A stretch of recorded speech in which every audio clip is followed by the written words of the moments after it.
Comme l'indique la figure ci-contre, soutenu par 4 tirants. Donc ce système est soutenu par 4 tirants. Donc vous avez une poutre qui est là et qui est soutenue par 4 tirants. Donc là c'est le premier tirant, deuxième, troisième, quatrième tirant. Donc nous avons 4 tirants. Alors, en cornière de section 22,9 cm². Alors, si je regarde bien, c'est 22,9. Je vois, il y a 22,9 ici. Là, c'est 22,7. Mettons 22,97. Voilà. Donc, dans les données théoriques, c'est mieux, c'est 7. Mais là, 7, là avant c'était 9, mettons 7. Alors, pour une longueur de 3,6 mètres, la cornière en question, cette cornière a une longueur de 3,6 mètres, tel que c'est donné. Donc c'est une cornière de 120 x 80 x 12. Donc c'est une cornière comme ça. C'est une cornière comme ça, si je peux prendre 80, 120 et puis 12 comme épaisseur. C'est une cornière comme ça. Voilà. Comme demande, indiquer la nature des efforts dans les 4 cornières. C'est-à-dire, c'est comme si, en quelque sorte, on vous demande de déterminer les efforts dans ces 4 cornières, tout en précisant si ces efforts sont des efforts de traction ou de compression.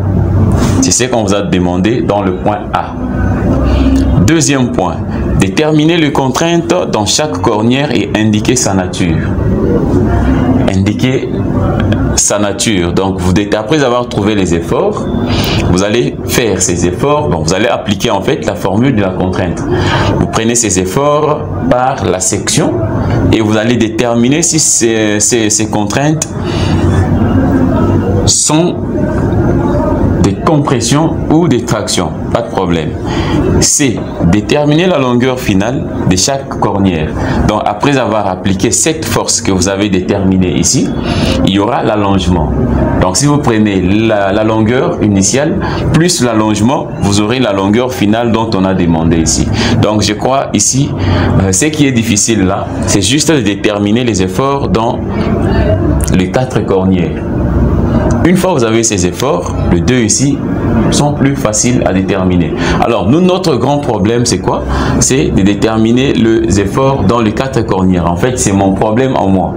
Je vous montre comment utiliser la théorie, bien sûr, de l'énergie de déformation dans les calculs de ces 4 cornières. Et la suite, vous allez continuer. Donc, je vais vous montrer comment est-ce que nous allons déduire le rapport de force et vous allez appliquer le théorème de Castigliano sans problème. Alors, venez ici, ensemble avec moi, je vais voir, regardez ce que je vais faire, comment nous allons utiliser cette théorie. Alors, il suffit de calculer d'abord l'énergie de déformation. Calculer l'énergie de déformation. L'énergie de déformation sera calculée comment? Regardez comment je vais faire. Je fais ceci. Je vais faire d'abord la somme de force des Y égale à 0. Je peux, tout comme je peux faire la somme de force des X égale à 0. Donc, je vais dégager ces relations ici. Alors, je vais faire la somme de force des Y égale à 0. Si je fais la somme des Y égale à 0, là, j'aurai F1 plus F2 plus F3 plus F4 moins la totalité de la force qui est là. Et cela va me donner 0. Donc, j'aurai F1 plus F2 plus F3 plus F4 moins la résultante sera P multiplié par la longueur dans ces sens. Donc ça sera 10 multiplié par 11,40 et ceci sera égal à 0. Là nous avons respecté en fait l'équilibre de cette équation. Alors ici on aura F1 plus F2 plus F3 plus F4 égale, ça change les membres et j'aurai 114. 114, c'est la première équation. C'est comme ça que je veux commencer. Alors, je vais regarder aussi, je regarde aussi dans ma figure, je suis en train de voir que la structure est chargée par symétrie. Donc, nous avons 1.2 comme dépassement, 1.2 comme dépassement par rapport aux cornières extrêmes. Les distances sont aussi égales. 1 et 2, nous avons 3 mètres. 2 et 3, nous avons 3 mètres. 3, 4, nous avons 3 mètres. Ce qui fait que par symétrie, on peut dégager la relation F1 égale à F4, F2 égale à F3. Donc, j'aurai F1 égale à F4 et F2 égale à F3. Voilà. Et j'appelle ceci 2. Je vais faire maintenant 2 dans 1. 2 dans 1. Alors, 2 dans 1, qu'est-ce que je vais faire? Là où il y a F4, je remplace par F1. Là où il y a F3, je remplace par F2. Alors, je fais 2 dans 1. On aura F1 plus F2 plus F3 égale à F2. F2 plus F4 égale à F1. Et ceci me donne 114. Ce qui fait que j'aurai 2F1 plus 2F2. Et ceci me donne... Voilà. Donc ce qui fait que 2F1 égale à 114 moins 2F2. Alors les deux peuvent tomber et là je me retrouve avec F1 égale à 114 divisé par 2. Donc je suis dans les 57. Donc j'aurai 57 moins les deux aussi va se supprimer avec l'autre, F2. Et j'ai une relation comme ça entre les deux forces. C'est la troisième relation. Et connaissant cette relation, je peux créer maintenant l'énergie de déformation. Je calcule l'énergie de déformation. L'énergie de déformation est égale. Vous avez la même formule. Vous avez la force au carré, F1 au carré, de la longueur divisé par 2 fois EA. Ou 2 fois AE. C'est la même chose. Là, c'est pour la première force. Plus la deuxième force, F2, carré L, parce que nous avons la même longueur. 2AE, parce que nous avons le même matériau. Même section, même matériau. Plus F3 au carré L sur 2AE. Plus F4 carré L sur 2AE. C'est ça en fait notre énergie de déformation. Or, F1 et F. F1 égale à F4. F1 égale à F4. Donc ce qui fait que oméga égale à 2 fois F1 carré L sur 2AE. C'est 2 fois F1 et F4. Je prends aussi F2 et F3, c'est la même chose. Plus 2 fois F2 carré L sur 2AE. C'est ça notre énergie de déformation. En fait, je peux supprimer les deux ici. Je les simplifie. Et l'énergie de déformation, oméga, sera égale à F1 carré L sur AE plus F2 au carré L sur AE. C'est ça notre énergie de déformation. Alors, nous allons utiliser maintenant les théorèmes de Menabrea, pas de Menabrea, il y a Menabrea qui me vient dans la bouche. Donc, c'est le théorème de Castigliano. Le théorème de Castigliano, c'est que la dérivée partielle de la déformation, de l'énergie de déformation par rapport à la force inconnue sera égale à 0. Or, avant d'aller au théorème de Castigliano, je peux remplacer F1 par l'expression ici 57 moins F2. Donc pour aller, avant d'aller là, je peux calculer oméga égale à 57 moins F2 au carré L sur AE plus F2 carré L sur AE. Voilà. Je pouvais l'écrire comme ça pour très bien simplifier mes éléments. Alors, avec les carrés, je peux évoluer, j'aurai 57 au carré L moins je fais plus F2 au carré L, F2 au carré L moins de 2 fois ça, 2 fois AB, j'aurai 114 F2, voilà, c'est ça le carré L sur AE plus F2 carré L sur AE.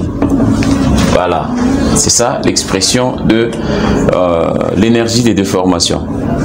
Donc, je crois maintenant savoir déjà, on peut aller avec les théorèmes de Castigliano. La dérivée partielle de l'énergie des déformations par rapport à la force inconnue. La force inconnue, c'est F. Ceci doit me donner 0. Ceci doit me donner 0. Alors, pourquoi ceci me donne 0? Parce que la direction où F2, les nœuds où F2 est fixé, ces nœuds ne se déplacent pas. Les nœuds ici ne se déplacent pas. Hein, si vous regardez, F2 est fixé dans ces nœuds là-bas. Les nœuds ne subissent pas le déplacement. Donc, le nœud est fixe. Ce qui fait que le déplacement dans ces nœuds est nul. C'est pourquoi nous allons annuler ceci comme ça. Alors, égal à 0, ce qui implique que la dérivée partielle par rapport à F2, ceci n'a pas d'influence. Je prends ça, j'aurai 2 F2L, c'est ça la dérivée partielle. Ici encore la dérivée partielle, ça sera moins 114. 114 F2 va partir après dérivée L. Je suis en train de voir, il y a les L ici devraient être à l'intérieur comme ça. Parce que je vois, j'ai déjà multiplié le L là-bas. Sans problème, le L aussi est entré de l'autre côté. Donc L plus, parce que nous avons les dénominateurs communs, je vais prendre 2 fois F2 L. Et puis divisé par AE. Et cet élément doit être égal à 0. Ceci doit être égal à 0. Alors, qu'est-ce que je vais faire? Le L ici peut aller, le L peut tomber, L tombe, les A et peut tomber aussi avec 0 là-bas. Et vous allez voir que ceci va me donner 2F plus 2F. De F plus 2F, j'aurai 4F. 2 moins 114. Et ceci me donne 0. Ce qui implique que F2 égale à 114 sur 4. Là, nous avons la valeur de F2. Nous avons la valeur de F2. 114 divisé par 4, ça sera en kilonewton. Alors, si nous faisons 114 divisé par 4, vous pouvez venir ici avec moi, au-dessus, F2 égale à 114 divisé par 4. Si nous faisons 114 divisé par 4, par 2, ça sera, on essaie un peu de simplifier, ça sera 57 divisé par 2. Donc je peux adopter cette valeur, F2 égale à 57 divisé par 2 kilonewtons. Tout comme je peux aller avec le valeur décimale, F2 peut être égal à 28,5 kilonewtons. 28,5 kilonewtons. Alors, après avoir trouvé ça, au moment où on avait dit F2 était égal à F4. F2 était égal à F4. Donc, cette valeur ici, c'est aussi la valeur de F1. Non, c'est F3. FD était égal à F3. Donc, c'est la même valeur. Kilonewton. C'est la même valeur. Alors, je crois que je suis ici. Je suis ici. F1 égale à F4 et F2 égale à F3. Alors, connaissant les deux valeurs là, je peux prendre dans 3.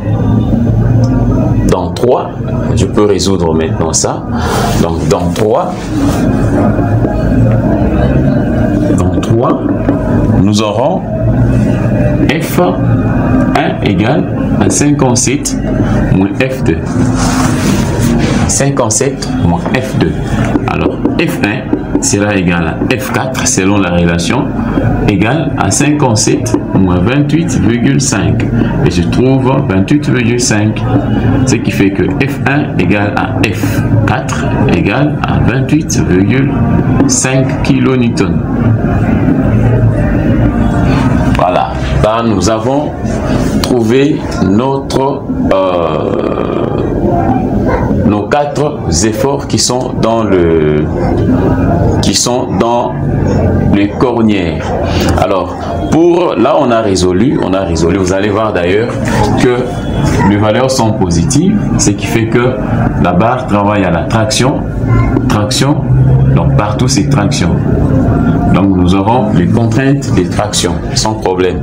Et le deuxième point, là c'était le point A. Le deuxième point, on a demandé de déterminer la contrainte dans chaque barre.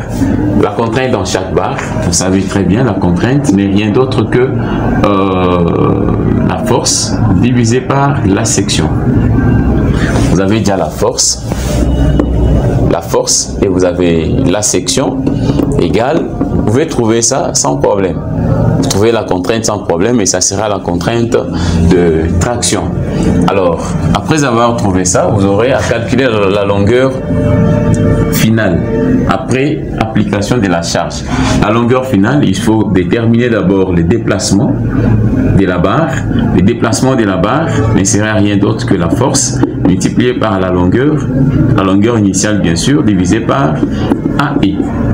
Une fois que vous avez les déplacements, la longueur finale ne sera rien d'autre que la longueur initiale plus les déplacements que vous aurez. C'est comme ça que vous allez résoudre notre exercice. Je crois que l'exercice n'est pas du tout difficile, mais seulement vous avez vu comment est-ce que nous avons évolué, comment est-ce que nous avons utilisé les théorèmes de Castigliano pour déterminer nos efforts dans le barre. Donc là, nous avons fini ce point, le 6e point qui était dédié au problème de traction et compression statiquement indéterminée. Et nous avons notre 7e point. Nous avons notre 7e point, je crois que c'est le dernier pour notre chapitre. C'est, nous allons essayer de voir les contraintes initiales et thermiques. Maintenant, nous avons le 7e point. Nous allons voir les contraintes initiales et thermiques. Contrainte initiale. Contrainte initiale et thermique.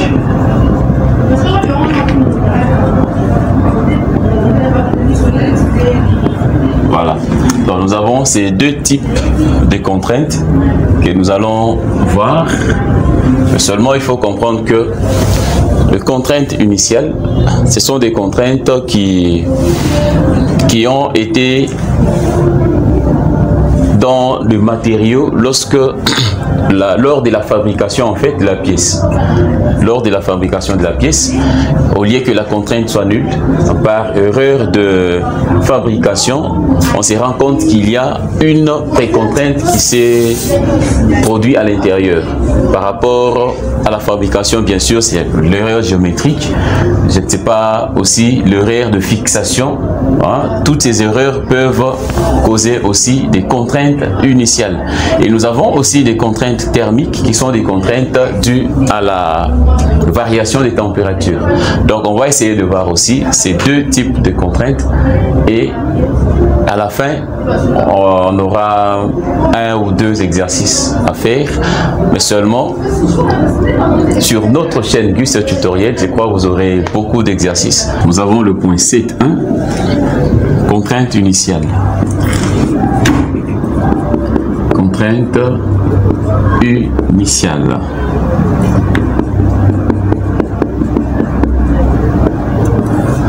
Voilà. Vous pouvez prendre la théorie. On dit pendant les montages de barres d'un système hyperstatique, virgule, il peut se produire des contraintes initiales. Point. À la ligne. Celles-ci sont dues à l'inévitable erreur dans la longueur de barre ou à des erreurs volontaires quant aux longueurs correctes à attribuer aux barres. Point. Et ces contraintes s'appellent les contraintes initiales. Regardez les cas d'une contrainte initiale, comment est-ce que ça s'est produit. Là nous avons, je vais changer la couleur de feutre. Nous avons notre système qu'on vient de traiter. Alors là c'est la barre qui était verticale. Là nous avons les deux barres obliques. Ok. Voilà. Alors le système qu'on avait avant avait une force qui était appliquée au point O. Mais cette fois-ci, on n'applique pas d'abord la force. Parce que la contrainte initiale n'est pas due à la force extérieurement appliquée. Donc, cette contrainte est due juste à la forme lors du montage de nos pièces qui constituent le système. Alors, regardez ce qui se passe. Lors du montage, cette barre n'existe pas. On commence par monter les deux barres, ça et ça. Et après avoir monté ça, on amène maintenant une autre barre qui est la barre verticale. Supposons que au départ, la longueur, comme c'était dans l'exercice précédent, on avait une longueur L. Et là, cette barre normalement a une longueur L, la barre verticale, une longueur L. Alors, il s'est fait que lors du montage, la barre qu'on amène n'a pas une longueur L. La barre a une longueur L plus A. Ok. Donc, cette barre n'a pas une longueur L. La barre a une longueur L plus A. Cela signifie quoi? Avant de monter des pièces comme ça, des systèmes comme ça, il faut calculer d'abord. Sur papier, vous avez déjà des longueurs. Supposons que sur papier, comme ici on avait L sur cosinus alpha, L sur cosinus alpha aussi de l'autre côté, et là on avait L pour notre exercice précédent. Et après avoir calculé sur papier, vous trouvez par exemple que le L était 3 mètres. L sur cosinus alpha vous donne par exemple 3 mètres 50. Et il faut préparer le pièce de 3 mètres et 3 mètres 50. Donc 3 mètres 50 pour le pièce incliné et 3 mètres pour, pour la pièce verticale. Maintenant vous prenez le 3 mètres 50 pour les deux pièces inclinées, vous soudez sans problème. Maintenant au lieu de prendre 3 mètres pour la pièce verticale, il y a maintenant une erreur de longueur. Vous prenez 3 mètres 10 par exemple. 3 mètres 10 et vous amenez dans le système. Et là, vous montez votre barre verticale. Et lorsque vous aurez à monter ces systèmes ici, vous allez vous rendre compte que votre souci sera de faire coïncider le nœud extrême, les nœuds de 3 mètres 10 avec les nœuds de ces deux barres qui sont inclinés. Et là, vous allez comprendre que dès que vous soudez la pièce, vous montez la pièce, automatiquement, cette barre sera comprimée. Donc, il y aura une contrainte de compression à l'intérieur de cette barre. Cette contrainte est une contrainte initiale. Donc, on n'a pas appliqué la force. Donc, la contrainte est due à une, je peux dire, une erreur de montage. Alors, du fait qu'il y aura une force, oui, une contrainte de compression à l'intérieur, automatiquement, ces deux barres seront tendues. Donc, vous aurez le contrainte de traction dans les deux barres qui sont inclinées et une contrainte de compression dans la barre verticale. Et ces contraintes existaient avant que la charge soit extérieurement appliquée. Donc, ces genres de contraintes sont des contraintes initiales. Je crois qu'on s'est très bien compris. Alors, comment est-ce que, avec quel principe, nous allons déterminer les efforts dans le bar de ces systèmes? Alors, des systèmes comme ça qui subissent des contraintes avant l'application de charge. Alors, je suppose, et là, nous sommes dans la résolution maintenant, je suppose que cette barre subit une force X. La force initiale, bien sûr, dans cette barre, la force qui crée la compression, les contraintes de compression dans cette barre, a comme valeur X. Et nous allons calculer encore les efforts dans les deux barres qui viennent. Avec la théorie de l'énergie des déformations, en combinaison avec notre théorème de Castigliano qu'on vient de faire ici, je crois que vous pouvez calculer. C'est presque tout ce qu'on a fait. Mais seulement vous imposez la force de compression X à l'intérieur. Après avoir calculé, vous allez trouver ces valeurs ici. Chez moi, je les ai déjà trouvées. Vous allez trouver delta, c'est la déformation pour les deux barres ici. Delta égale à XL sur 2 AS et S cosinus cube alpha. Là, c'est la déformation pour les deux barres, qui sont là, inclinées bien sûr, et la déformation delta, là disons c'est 2, là c'est 1, égale pour la barre verticale, vous aurez X L sur A S et S.